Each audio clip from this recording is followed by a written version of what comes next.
So interestingly, one of the most common and yet misunderstood causes of pain, particularly around joints in children, is muscle tightness. And that's what we'll talk about today. Hi everyone, welcome back to Little Growing Bones. Today we'll be talking about muscle tightness in children. So this is something that very many parents notice in their children, especially in the growing teens. Muscle tightness is very common. It's a common issue that can affect physical activity. It can affect posture. And so let's break it down now and discuss what are the causes, what muscles are commonly affected, and how to help the child feel better. Muscle tightness can show up for a variety of reasons. While it's usually known that serious, understanding it can help your children or your teens particularly stay active and stay pain-free.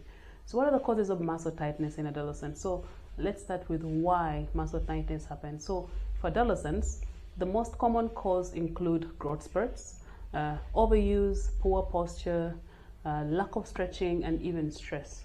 So during a growth spurt, bones grow quickly and muscles can struggle to keep up, leading to tightness. So other factors include things like spending long hours sitting at school or in front of TV watching or playing video games. Certain sports can also predispose to muscle tightness, especially if the child doesn't do proper warm-ups and cool downs, and this can also be very contributory. So which muscles are commonly affected? So certain muscle groups are more prone to tightness in teens. Here's a quick list of those. So one is the hamstring. So these are muscles at the back of the thigh. Often these become tight after sitting or during growth spurts as well.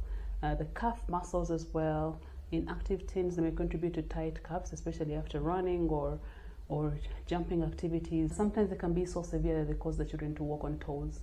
Another is quadriceps tightness. So the muscles in front of the thighs can get too tight from sports like soccer and basketball. Another is hip flexors. So sitting for a long period of time shortens these muscles, leading to tightness. In the lower back, poor posture or heavy backpacks can also put a strain on these muscles. Let's talk about the symptoms of muscle tightness. How do you know that your child's muscles are tight? So common symptoms include things like stiffness, reduced flexibility with discomfort during activity or even pain. Tight muscles might even make it harder for them to touch their toes when they bend or fully extend their legs.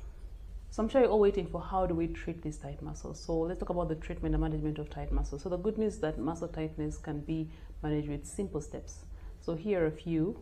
One is stretching. Encourage daily stretching, focusing on the tight areas particularly. So dynamic stretching exercises before activities and afterwards can help work wonders. Massages can also be helpful. So using a foam roller or a gentle massage can help the tight muscles. So hydration and nutrition are important. So staying hydrated and eating a balanced diet to support the muscle health.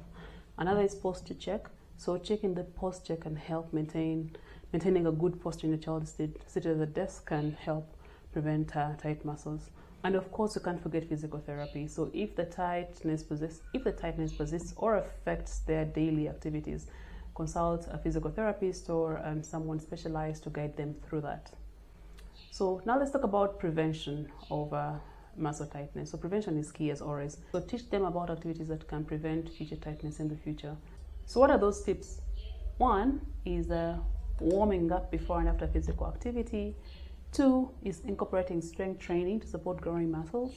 Three is taking regular breaks when seated. And the fourth one is wearing appropriate footwear for sports and daily activities. So I hope you found this video helpful.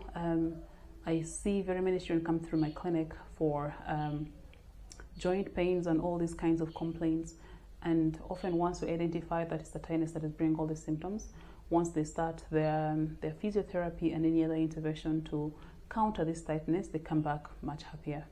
So I hope you found this helpful. Don't forget to share, subscribe, and as always, keep it a little growing bones.